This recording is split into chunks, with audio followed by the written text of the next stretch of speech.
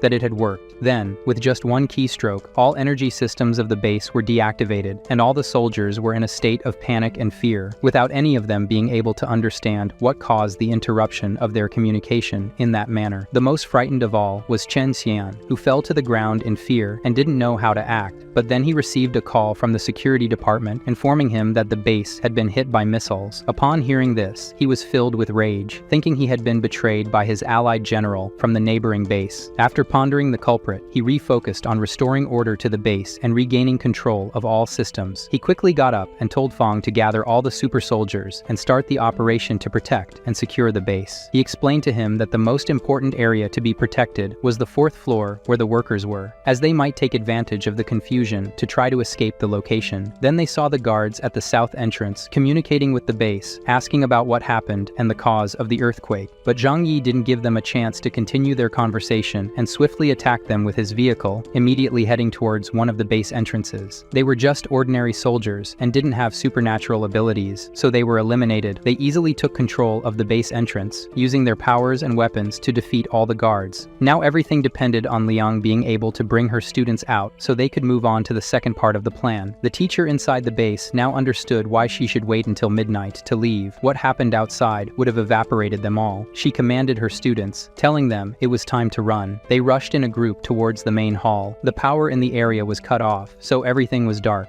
The guards could only hear people but couldn't do anything. If they fired, they might hit their comrades. Realizing this situation, the teacher managed to lead her students past the guards. When all of hers had passed, they heard shots coming from the direction they came from. Those who didn't stay close to her group must have been targeted by the guards. Liang reprimanded them, telling them to keep running without looking back, or they would all die. She knew the path ahead was still long until they reached the nearest exit, and that they might still encounter some soldiers along the way. And indeed, before reaching the exit, they encountered 2 soldiers in front of them, who couldn't see clearly, but they recognized them as enemies. These soldiers lost their heads, and the scene reminded me a lot of that. They were taken out, and then she commanded her students ahead up the stairs, while they still couldn't believe they had finally escaped. But it seems nothing is so easy in this world, as they say, and they found themselves face to face with Chen Xinan's secretary, accompanied by a large group of armed soldiers. As always, she praised her leader, saying he was right about the attempted escape. They expected that the peasants who had recently arrived might rebel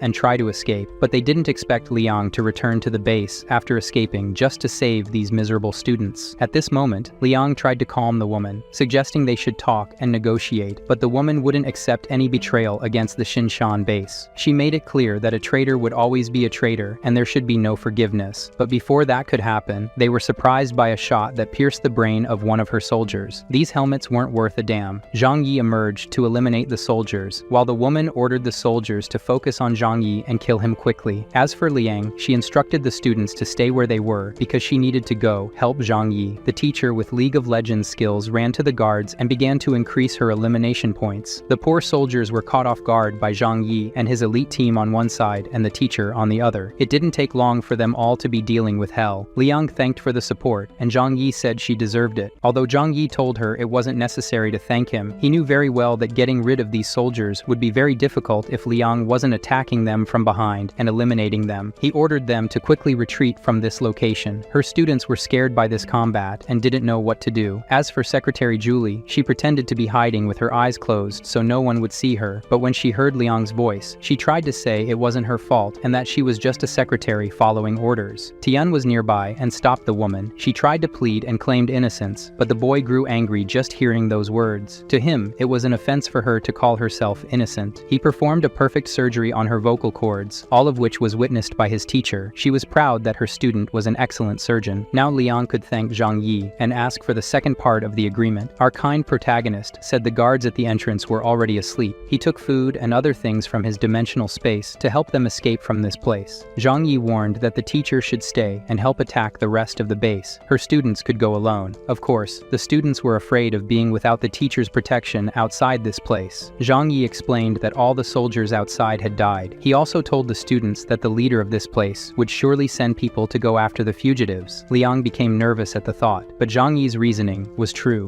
This was the perfect opportunity for them to eliminate the future threat from this evil place. Liang joined the elite team that would destroy the base internally. For a moment, she stopped following the group and thought about Zhang Yi's words. He wanted to completely destroy this base, which meant condemning all the other prisoners who were here as well. Although Liang knew there were still many innocent people in the base, she agreed because there was no other solution. She asked Tian to lead the students and protect them. She would find them later. The group managed to leave the base, and now they were free. Now that she had decided to help, Zhang Yi warned that time was short. He showed the strategic locations they needed to go to place the explosives. Our group ran with helmets and passed among the soldiers without being noticed. When they reached the first location, they began to install the devices. Liang wanted to know how they could destroy such a reinforced place. Zhang Yi took dozens of these devices from his dimensional space and said he never wasted even a grain of rice. They themselves provided the explosives that would destroy their base. After finishing at this location, as they were on their way and Zhang Yi left more and more devices, Liang tried to explain to Zhang Yi that they could content themselves with killing the leader, Chen Xinyan, instead of blowing up the place and killing innocent people. She tightly gripped her sword, as she didn't like the idea of condemning the innocent. Zhang Yi paused for a moment and categorically replied that this was impossible. If they eliminated the leader, someone else would take his place. The problem was the system of this base. She acknowledged that this was true. Zhang Yi said it was better to destroy the whole place. Their conversation was interrupted by soldiers who questioned who they were. Additionally, one of them noticed the animal with the soldier in front of him and remembered that pets were not allowed in this place. Zhang Yi didn't wait for the enemy's reaction and used his power. With a cold look, he shot and hit the opponent perfectly in the forehead. The other soldiers saw the scene and tried to retaliate with shots. Zhang Yi was very calm as he defended with his power and waited for the right moment to shoot again. Liang noticed this and remembered that, when she first faced him, he was very nervous and not so calm and powerful. This change gave her chills. The soldiers who arrived at the scene for reinforcements recognized the enemy as Zhang Yi, the extremely powerful mutant, and ordered everyone to scatter. Zhang Yi warned that it was too late for them. Using his power, he returned the shots he had stored in his dimensional space. The projectiles hit the targets perfectly. The few who survived, hiding behind the other soldiers, thought they could stay hidden and survive. Zhang Yi threw explosive guavas and solved the cold problem for all the soldiers. Our group resumed running through the base to fulfill their objective. This extremely handsome man was alert, thinking they couldn't take too long. While running, he noticed the lights in the place had started working again. He then warned everyone to get out of here immediately. In Chen Xinyan's office, he received the news that the electrical system had been repaired and that Zhang Yi had invaded the base along with the traitor Liang. The man put on super-resistant protective gear and intends to go to the battlefield. Feng and his soldiers are also furious, thirsting for revenge against Zhang Yi. One of his soldiers pointed out that there are explosives scattered everywhere. Feng shouted to bring in a bomb defusal expert right away, and the rest should follow him behind Zhang Yi. In one of the corridors, they were cornered from two sides of the corridor. Uncle Yu said he would provide cover for everyone. The man flexed his muscles like Sibam, and then charged through the soldiers like a bull. Uncle Yu was like a tank, and not even the shots could harm this monster. He told the other three to go to the next location to place the explosives while he held off the soldiers. He assured them he would be fine. His body was super strong, and his regeneration was amazing. When a group of more powerful soldiers decided to attack with a sword, Uncle Yu spread his arms and said no one would get past him. They all tried to attack at once and were defeated as if they were insects. The attack was so powerful that they even ended up decorating the walls. What the hell?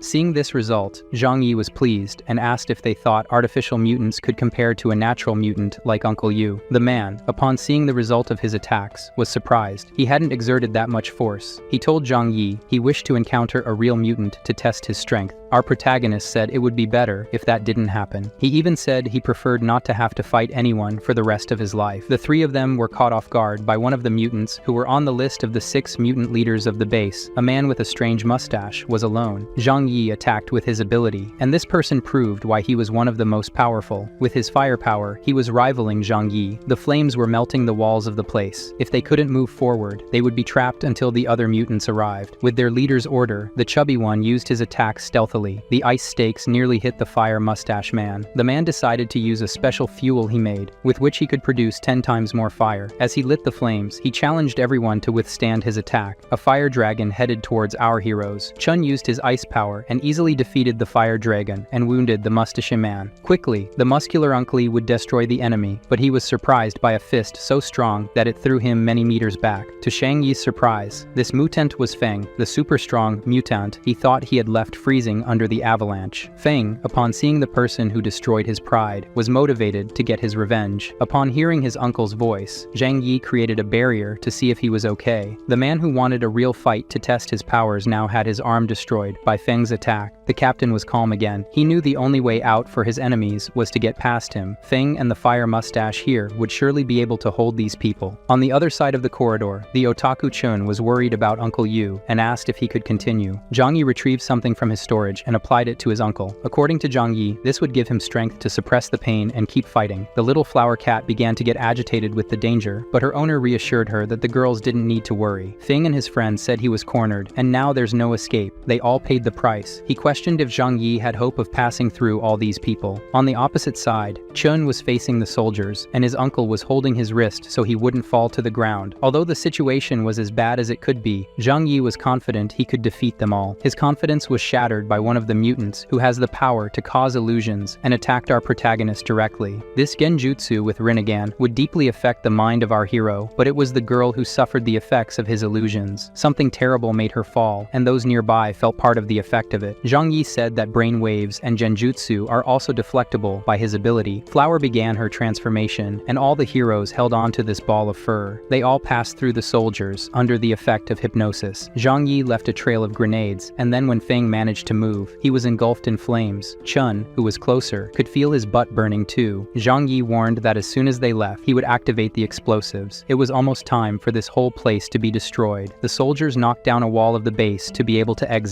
and then they entered another part of the base. One of their mutants has an ability similar to Flowers, and could increase his size monstrously. Now he was like a titan. He carried the soldiers behind Zhang Yi, and they were close to them again. Chun shouted for Zhang Yi to throw more grenades at them, but our hero said he wasn't that despicable of a person to do that dirty move. This response didn't make sense to his team. His uncle thought that his nephew always does whatever it takes to win. If he doesn't want to use his powers here, he must have his reasons. They jumped out of the base, and right behind them, the soldiers reached the base door. Now that they were outside, Feng was sure that this place was better to defeat Zhang Yi. His power could only defend in one direction, and now they could attack the protagonist from all sides. This worried Chun. The chubby one didn't know what they would do now. Zhang Yi, on the other hand, was calm in this situation. Feng noticed this, but he was certain that the advantage was theirs now. The captain challenged them to withstand their attacks now. Unlike before, he didn't have an impregnable fortress to hide in. Zhang Yi scoffed at the situation and said they soon wouldn't have a fortress either. He took out a button from his pocket and pressed it while looking at the soldiers. A loud noise and tremors soon made the entire region shake as if it were a real earthquake. The exits of the Sishan base exploded behind them. The reaction from the incredible explosion engulfed the soldiers in the impact. Chun even celebrated his team's victory. Shortly after the explosion, the enemies emerged from under the snow, and Feng began yelling at Zhang Yi, saying only a demon would do such a thing. Zhang Yi asked if they remembered the explosives they had used in the past, the same ones they had tried to blow up his bunker with. This took the gleam out of Feng's eyes, as the explosives that destroyed his base were taken from him by Zhang Yi. Zhang Yi made it clear that it was thanks to them that this happened. Upon seeing the destruction behind him, Feng began to feel guilty. They had wanted to do the same to Zhang Yi. Though this was true, Feng vowed that Zhang Yi would pay for it. Our protagonist asked him to stop and told Feng that the battle between them would result in many deaths among their followers. Furthermore, Zhang Yi found it inappropriate to speak of revenge, as the Zishan base was the first to attack his home. With so many witnesses, the man could not deny that this was true, so Feng admitted he was a bandit. But now there were only two paths. Either Zhang Yi stays alive, or Feng does. Zhang Yi then smiled and asked if he only wanted to kill him, and no one else. The furious man replied that was exactly it. Our protagonist then approached and said they should settle it with a fight between the leaders who hated each other and not involve their companions. At this moment, Liang, terrified, told him that Feng was stronger than her, even if he said otherwise. However, Zhang Yi insisted that this was the best thing for both sides. Without him dying, his comrades could escape with their lives, and if he won, he would preserve the safety of his few reliable allies. Upon hearing these words, Feng didn't disagree with anything, so our protagonist openly challenged him to a duel between them. Chun and Uncle Yu, hearing this, were speechless and remembered the moment they were coming for this mission. He told his followers that the battle ahead would be almost impossible for them, and that's why he plans to fight Feng one-on-one. Zhang Yi also said that they don't fully know his abilities and think he's a coward who only hides behind his defenses. In the present, we see Zhang Yi boldly advancing towards Feng. On the other side, Feng's followers tried to say he was plotting something and they should all fight against him. Confident that he is stronger than Zhang Yi, however, Liang beside him could exchange blows with him. That chubby one has great destructive power and also the fierce mutant animal. He knows he must be at a disadvantage against Zhang Yi, so Feng points and says they should accept a duel only between them. Our protagonist affirms that his gang agrees. They will not intervene and must watch over each other. The men approach for the combat, and then the others move away from the scene as it would be too dangerous. Chun wondered if brother Zhang Yi was confident he could defeat that monster, so Feng's followers began to talk to Zhang Yi's followers and said they would reveal a secret of their leader, since Zhang Yi was about to die. Then they asked if they had ever heard of mutants, where a mutant becomes stronger by eating another mutant. The girl says they seem not to know, and explains that some mutants can absorb the abilities of other carriers, and that the more they absorb, the faster their own strength increases. Their captain Feng, during his battles against rival military bases, killed 3 carriers of incredible abilities and absorbed their strengths, making him invincible. This person called Zhang Yi is going to die, and won't even know what happened. Chun was irritated by this, and said that their leader would not die. The main reason being that he is afraid of death. He wouldn't risk his life if he didn't think he could win. The girl looked confused, wondering if this was a good enough reason. Meanwhile, Zhang Yi was talking to Feng. He said he was sorry, and that his powers were for support, not for fighting, so couldn't they just not fight? This angered the captain, who shouted that he couldn't change his mind now. Zhang Yi said he only wanted a peaceful life in a post-apocalyptic world, which could be our protagonist's plan. Who would have thought Feng would be so irritated by Zhang Yi's stance? Our protagonist then asked Feng to promise to let his comrades live afterward.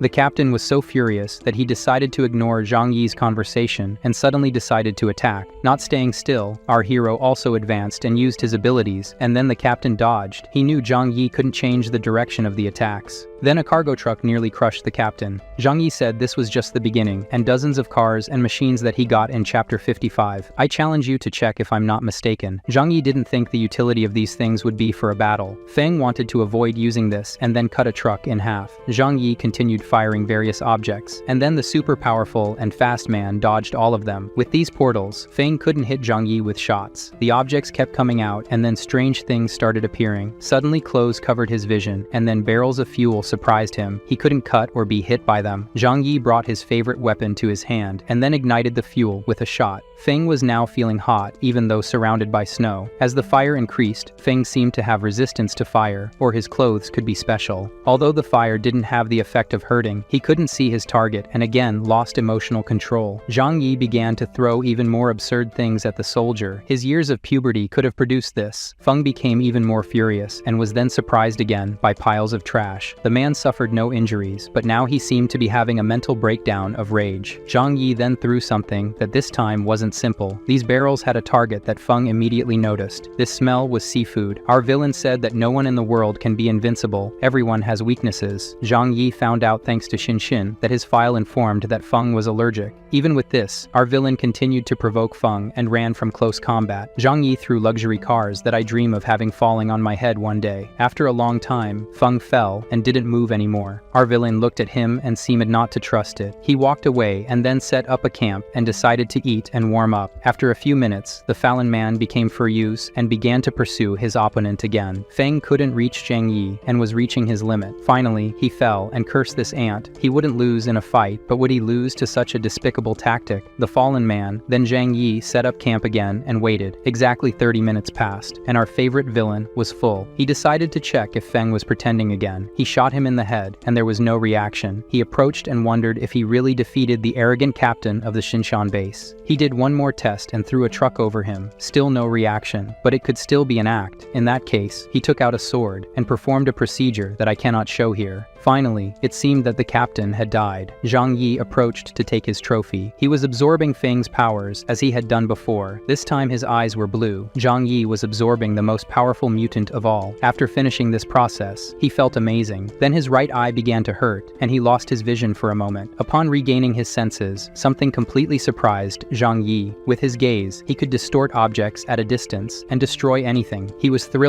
and soon his wickedness appeared. With this, he could face mutants who are immune to firearms. It seems that all this risk he took to face Feng had an incredible reward. However, even though he had just eaten, this consumes a lot of energy. Maybe he could only use this 3 times in a day. Of course, the Rinnegan would cost a lot of personal energy. Now this is more effective than being a sniper. Zhang Yi now wonders who will be his next victim. So we see one of Feng's team girls watching from afar and asking why it's taking so long. Her companion says their captain must be torturing their enemy. They just have to trust their captain's strength and wait for him to emerge victorious. Meanwhile, Zhang Yi's companions were laughing because they were confident that if the fight was taking too long, it meant their leader's strategy was working. Then the confirmation of the winner came through the earphones. He told them not to speak and just listen, as he didn't want Feng's followers to know he had won just yet. They were happy and did as he instructed. Meanwhile, Zhang Yi had arrived at the location where Feng's followers were and used the Rinnegan on the girl with hypnotic powers, as she was the most dangerous of them. She started screaming in terror, and then the girl grew a few meters taller. After defeating the mind control girl, he appeared to everyone and showed his trophy. Of course,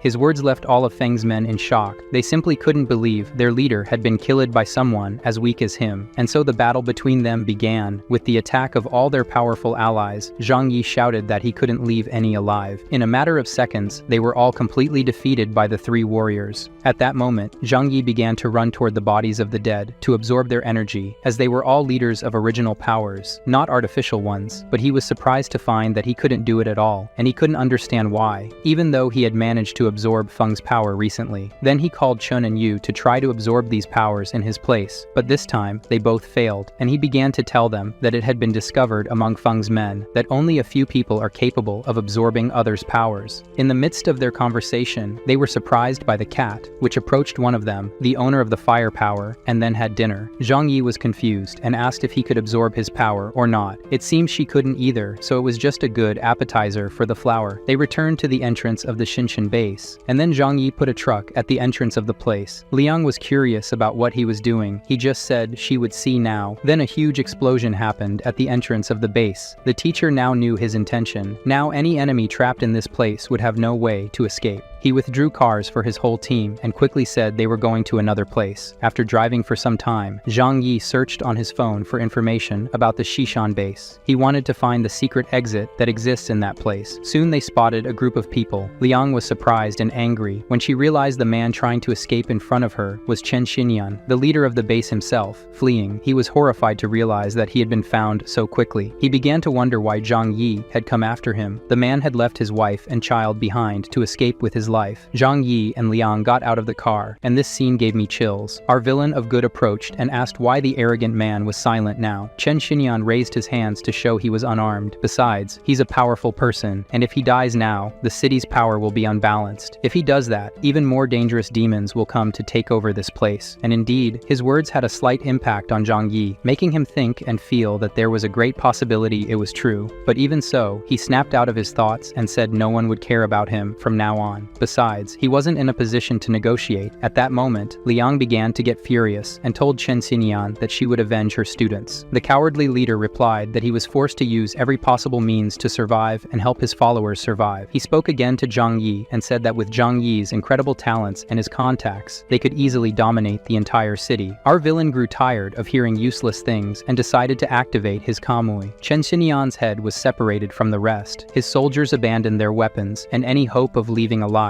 Zhang Yi would show no mercy. They were willing to approach him with grenades to have a chance for all of them to confront the devil about their sins. Our villain hit their legs, and then the grenades that had been thrown at him, he absorbed into his alternate dimension. He was like an invincible god now. The men could only beg for their lives, but without mercy, he returned the grenades from earlier, and then the barbecue went too far. The other soldiers had the fortune of being sent to the death dimension faster. While Zhang Yi burned all the bodies of the defeated, Liang wanted to know if what he was doing was really necessary. He was too cautious. For Zhang Yi, this was normal, but what if people came to avenge these people? It's natural for him to eliminate all evidence. The teacher then doubted if that was possible now. He says that Chen Xinyan was an important person for the army in the city of Tianhai, and therefore, there was a good chance that someone would come to avenge him when they found out he was dead. And worst of all, there might be someone in the base who could inform the higher-ups about his identity and location. Zhang Yi says that caution is never too much. If she had thought better, she would never have taken her students to that place. These words hurt Liang. She thought that if she were like him, her students wouldn't have died. They were free to go home now, but Liang remembered that he needed to take her to her students. So after some time driving, our group arrived at Building 25, where this whole story began. Everyone who survived was there waiting for their teacher. Before leaving, Zhang Yi told her that he hadn't forgotten the agreement and explained that in Chun's village, which is near this place, there are many empty houses after the deaths of many villagers. She wanted him to take them all to that place, but but Zhang Yi replied that their agreement didn't include that, and if she wanted something beyond the agreement, she would need to pay more. She thought they were already friends, so he could do that. Zhang Yi replied that they were friends, so she would have a discount. He made it clear that nothing comes for free, and since she had nothing to offer him now, Liang said she would take care of them alone. Zhang Yi then bid farewell to his dear friend and said they could see each other soon, because he lives near that city. As she walked away, Zhang Yi had a look that revealed his true personality. In secret, he said he didn't care about her students, but he needed to maintain a good relationship with her, someone so powerful he couldn't afford to lose. He said that soon he would have her in his bed, or in his group, because that would be enough. Lang returned to building 25 where her students were, and she found them burning furniture to keep warm. She went to ask if they were okay, but all they wanted to know was why Zhang Yi had left. Wasn't he supposed to provide food and take care of them all? Lang explained to them that Zhang Yi would come back later and take them to a better place. Upon hearing that this place was a farming village with houses and fishing opportunities, the students became outraged. They wanted to know why Karen and Singson could live in the village where Zhang Yi was, and they couldn't. They all complained that the two girls could live in a much better place than them and insisted that Leon talk to Zhang Yi so they could live in the same place too. They all complained that it was too cold and difficult to have to fish for food. At this point, Liang began to feel frustrated with her students' lack of gratitude and shouted that the discussion was over. She was tired of trying to save them from the Zishan base. She became irritated with them and said they were free now. Anything was better than being in that base. Liang sat down and told them to rest because tomorrow morning Zhang Yi would help them go to the Iseta village. The next day, we see Zhang Yi in the car telling Uncle Yu that he should pack his things and come live near him in his bunker because the place is full of luxurious houses, and Zhang Yi believes it's better for them to live close to each other so they can take care of each other. His uncle agreed that this would be great, and that after this great battle, he understands the power of cooperation. Additionally, the veteran also mentioned that it was scary to live alone in such a big building. The chubby one finds this strange. How can such a powerful man like his uncle be afraid of anything? Zhang Yi made it clear that his uncle's fear makes perfect sense if they analyze the words of Chen Xinian before he went to talk to the devil. Tianhai City has other military forces besides them. This is worrying, but at the same time, the three of them destroyed more than 1,000 people in one night, so they are the real danger of this city, and from now on, they will live together. So our villains got out of the car to get their things from Building 25 and go to their new home. When Zhang Yi returned home, everyone sighed with relief. He reassured them, saying he was fine and nothing had happened to him. His uncle was also welcomed by his delightful wife. Zhang Yi then noticed Karen standing silently beside him. He approached and hugged her, whispering sweet things in her ear. Thanks to her, this victory was possible. They would never have succeeded without her and her bombs. Meanwhile, Singson watched from afar, wondering why she wasn't receiving as much attention. At that moment, Zhang Yi noticed Singson standing nearby and said that the greatest credit of all belongs to her. Her hacking skills initiated this plan. Zhang Yi then gathered everyone to talk. His uncle wanted to know their leader's plans. Our protagonist decided they should return to the larger bunker. There are many mansions there that they can use. Zhao Heimi felt relieved. That place was her home, and she had worked all her life to buy a house in that condominium. Zhang Yi then said that they would all move out of this apartment and leave supplies here for this place to be an emergency base. The girls grabbed their suitcases, and then Zhang Yi was going to lock up his first base where it all started. He noticed that Li Jing was hiding at the end of the hallway. The man replied that everyone had been awake since yesterday, afraid after hearing an explosion from the west. But Zhang Yi completely ignored what he said and asked about his health and if he felt anything strange lately. Li Jing replied that he didn't feel anything strange, but his health was terrible, to the point that the doctor with them in the building told him not to use his ability or he would become fertilizer for the seeds. Zhang Yi then said it's okay, since he's fine, he'll leave now. Shortly after, finally, all our heroes arrived at Zhang Yi's palace. He told the otaku and his uncle that they could rest today, and the next day they could choose a mansion in this condominium to live in. After that, Zhang Yi entered with his cat and locked the door behind him, saying he couldn't believe he could finally sleep and rest after a whole month of torment. In the morning, we returned to teacher Liang and her students who finally arrived at Su village. Some residents stayed in the village and were not taken to the Xishan base, and of course the villagers who hadn't seen her since she was with Feng's gang were afraid of her and thought she was a spy. On the other hand, Liang was worried because the resources they got from Zhang Yi would soon run out, and of course she knew very well that her students were weak and couldn't fish in the Xu village's river either. The teacher thought the only alternative was to ask Zhang Yi for more food. As we returned to Zhang Yi, he was in his love nest with Zhu Qir, who was telling him that things were calm and they should consider having a child. Zhang Yi replied, saying it didn't make sense to have a baby now. They would have to take care of a child every day. He reassures the girl, saying that the times are still uncertain. As he looked at his wife's sad face, Zhang Yi thought he had no plans to have children. For him, it would just be one more life to worry about. but for his beautiful Ju Kier, this was important. She wants to have a baby to strengthen their love. Our girl thinks that every day more girls come to live in this refuge. Having a baby is a guarantee for her to keep her place in Zhang Yi's heart. As if he could read her mind, our villain says he has a solution for her to keep her place in his heart. Zhang Yi says she must train her body and keep her body sexy and her face beautiful. She also has to work on her secret feminine technique. This response embarrassed the girl, and she tells her love that he can't say such things. Furthermore, how is she going to train her feminine technique alone? While Zhang Yi said things I can't show here, his uncle went to the door of his room to say there was something important. He was embarrassed to hear something and said that Liang was calling for Zhang Yi. Our villain went down immediately and told Yang Me that he was busy now. He went to Liang and was kind, telling her to sit down. He was being very polite because he wanted something from the woman. She tells about her difficulties with her students, and Zhang Yi says that a skilled woman living such a difficult life and having to work so hard for others is sad, so she could live in this place with him. The girl, upon hearing everything, says that the agreement was for them to unite to defeat the excision base, and then Zhang Yi would provide food and shelter for everyone for a while. She needs more food for her students. Now that the enemy base is destroyed, he doesn't need to worry about keeping a lot of food for the future. Liang knows her students are spoiled, so it will take time for them to become independent and find their own food. Zhang Yi asked how all this was possible. Didn't they suffer a lot at the excision base? Liang didn't want to talk about it anymore. He can provide food for a while longer, and she will think about how to solve their problem later. Zhang Yi is a man of his word, and then withdrew a lot of food from his dimensional space for her. He explained that these resources would be enough for her and her students for about half a month. Liang deeply thanked him for this, and Zhang Yi just replied that she deserves it all. But he questions if it's safe for a woman to be responsible for so many young students. This makes the girl sigh. So those words had some effect on Zhang Yi. Liang remembers that since the apocalypse began, she has been working hard as a teacher and protector of these students, and above all, they are not truly grateful for her dedication. Even thinking this way, Liang responds that she cannot abandon those people, as they won't survive in this world alone. She would be unable to forgive herself for leaving them behind. Zhang Yi is saddened to know that she puts her life aside to dedicate herself to others. That's something he would never do. He then has a brilliant idea. He can help Liang to free herself from these students responsibly. Perhaps then she can leave them behind and join him, since she insists on not abandoning those useless parasites due to a good person instinct. He thought to himself that if he could find a convincing reason for her to abandon her students, then he could live comfortably and be very happy. Furthermore, he knew very well that her students would be like demons, as he still remembered how they treated Xingxin when they threatened her with death. When he snapped out of his thoughts, he questioned Liang that most of her spoiled students were over 18, and yet they only rely on her like children who aren't even hers. And when the agreement ends, how will they feed themselves? This left Liang extremely frustrated, thinking they would grow up and mature after all they went through in Excision Base, but she was wrong. Then Zhang Yi entered and told her that he knew she was having difficulties with her students and decided to help her. Liang didn't believe him and was very surprised. To understand better, she asked what he meant by that. Zhang Yi replied that, as she knew, he had many resources, and it would be very easy for him to provide for her and her students continuously. Liang knew very well that this didn't come for free, and asked directly what he wanted in return. Zhang Yi said he wanted to feed the students. The protagonist told the girl that he already has plenty of food and equipment for many years. Zhang Yi couldn't bear to see Liang work so hard like this. What he wants in exchange for giving food is for herself. He wants Liang for himself. The woman was ashamed and said out loud that she would never sell her body in this life. He's crazy to ask for something like that. Zhang Yi then says she didn't let him finish. He wants her as a martial arts teacher. How can she think of such indecent things? Our villain says he wants to know what's on her mind. Is she really a teacher? What subject then? Liang was embarrassed and apologized for her misunderstanding. Zhang Yi then decides that if she thinks so badly of him, then she doesn't deserve this help. The woman apologizes more and accepts his kindness in exchange for teaching martial arts in bed. Xingxin was listening to this whole conversation and asked herself if Zhang Yi also wanted to date their teacher. Liang was determined to accept this in exchange for helping her students. Our shameless protagonist says she must come every day to teach 2 hours a day, and then he will provide food for 10 people every day. Only 10 people is little. Liang has 16 students and asks for more, but Zhang Yi is very clever and says the intention is to make her students learn to be independent. If she gives enough food all the time, they will never need to make an effort for more. Liang then accepted the situation and told him that 10 people were better than nothing. After Liang left, Zhang Yi relaxed. Although he didn't show it, he was tired. However, it seemed he wouldn't be able to relax for long. Xingxin and Karen arrived at the location. He said they were late because their teacher had already left. Xingxin says they didn't come here to talk to her, and this makes him curious. Why not? They reply that if they had come here earlier, they would have disrupted the negotiation. Xingxin then asks if he wants to consume Liang too.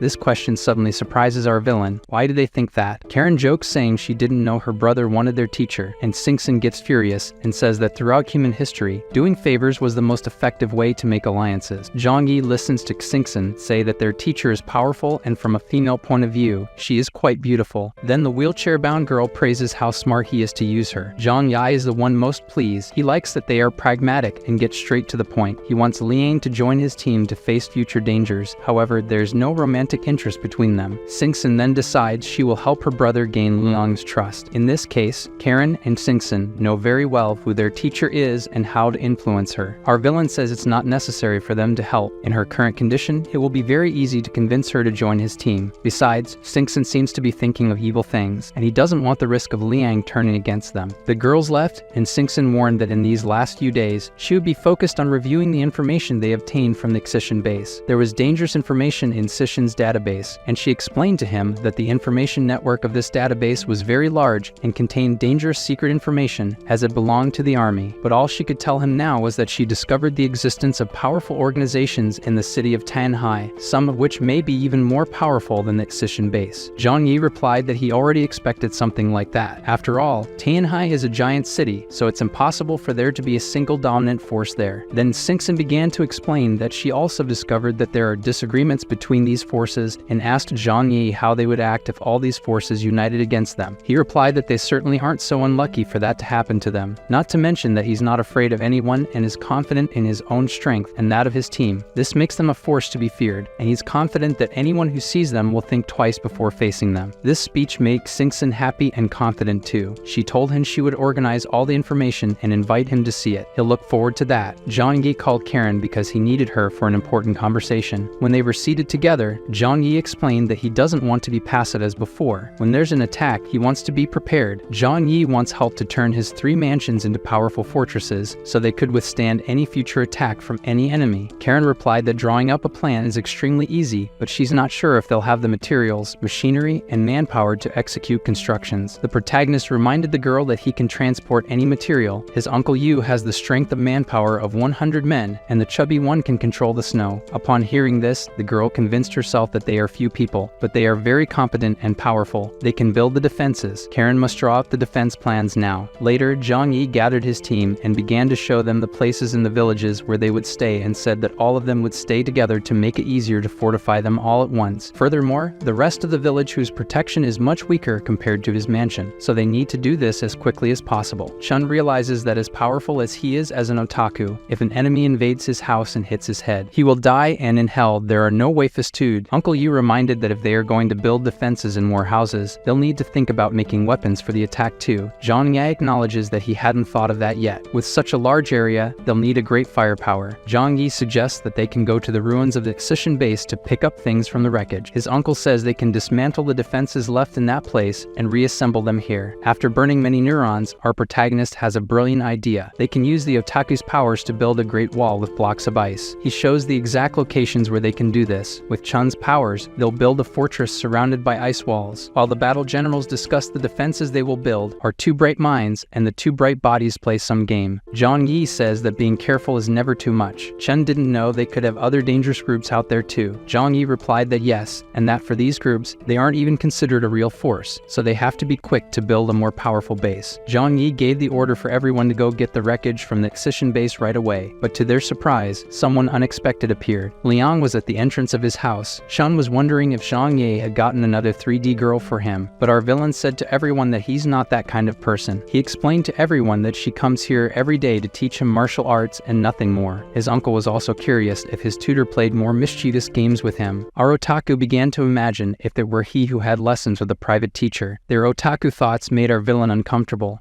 Yeah, boy. Liang was invited to enter, and she was surprised to see so many people here. She found this place very comfortable, like a big family. The girls she knew were also there. It had been a while since the teacher had seen her 2 students. Singson and Karen said they always felt safe with Zhang Yi. Singson also said she could ask her brother Zhang Yi to let her live with them too. This was an attempt by Singson, but her teacher refuses to leave her students alone. Singson doesn't give up and responds that she can come live here and still help her students. If she doesn't, and they learn to survive on their own in this world, she'll be their slave forever. Upon hearing these words, Liang asks if Zhang Yi would accept her here. The teacher asks her former student if it wouldn't be be selfish to leave the other students alone in that village. Singson says she can convince Zhang Yi to let her stay. Now as for the students, Singson thinks no matter where they live, it won't change their living conditions. Furthermore, if she lives here, she'll be able to help her students much more with food. Singson knows her teacher was tempted to accept, and then creating a way to make it seem like the best for her students can convince her. Looking around, it was natural for Liang to want to live in this cozy place. Singson knew Zhang Yi's plan is to create a way to make her stay here and leave the students outside unprotected. When that time comes, they will be eliminated. Liang says she'll think about it, and our girl will wait for her answer. After their conversation ended, Zhang Yi takes Liang to her first day of martial arts classes. He notices that her clothes are like trash, so he gets her some new clothes. These luxuries make her ashamed because she must take a bath and put on clean clothes to be able to practice. When she returned with new and clean clothes, her confidence had increased, so Zhang Yi tells them to start. Her teacher says he must be prepared like a man, and then they begin to practice. Run. 2 hours later, Zhang Yi was destroyed, and his teacher hadn't even sweated her new clothes. She reminds our protagonist that becoming a master takes many years, but Zhang Yi just wants to be able to defend himself better if needed. Liang thinks that if he defeated Ling Feng, then there shouldn't be people who can face him in battle. Zhan's look turned cold. Everything in this world can be unpredictable, and he must be prepared. After that, he said they should continue tomorrow and handed the food to her to take away. Liang remembers Singson's words and thinks that if it were Zhang Yi who had said all that, she would be sure he was conspiring against her students, but since it was Singson, such a pure girl must not have bad intentions. Little does the teacher know that Singson is more degenerate and terrible than our protagonist. We just need to remember that she liked people mistreating her and then commanded the flower cat to make him her food. When her new evil student leaves the room, the teacher begins to question if she can really live here and be welcome. Leaving the hall, he met Chun, and he suggested bringing Liang with them on their trip to the Excision base. Although they supposedly blew up the entire base, he was still tense, worried, and afraid.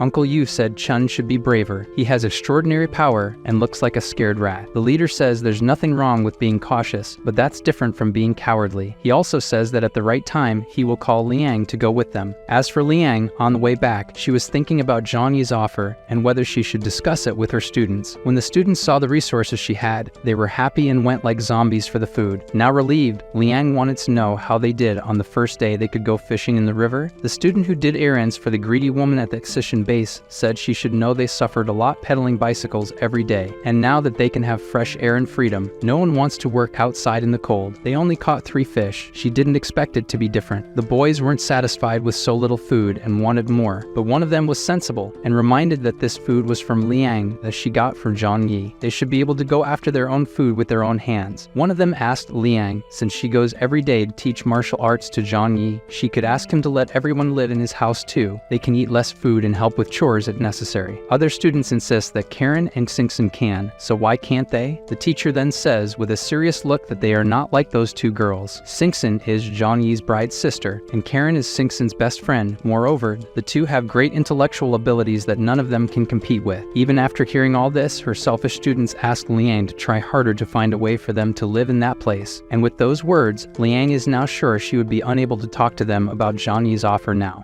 After 3 days, we see that Zhang Yi and his followers prepared to go to the Excision base. Karen should say what materials they would need to fetch. After discussing what was needed, they head to the destination. On the way to the Excision base, Chun began to say that the flower cat looked different, no longer the same animal. Zhang Yi understood what that meant. The others didn't know, but the flower cat has the same ability to absorb the power of other mutants. The flower cat ate many of the mutants in the battle against the base, and now she is much stronger. Zhang Yi is looking forward to seeing this monster in combat. Shortly after, Singson called the villain and asked if he had arrived at the base or not, as she had important information to share with him. Zhang Yi asked her to speak. Singson discovered that Tianhai had 4 military bases scattered throughout the city, each of them dominating a different area of the city. All these bases were built many years ago and militarized even more after the apocalypse, and they are no less powerful than the Excision base, and all are underground and have weapons and war preparations. Zhang Yi replied that now they know how many bases are left in the city. Although he knows that these bases are relatively far from his home,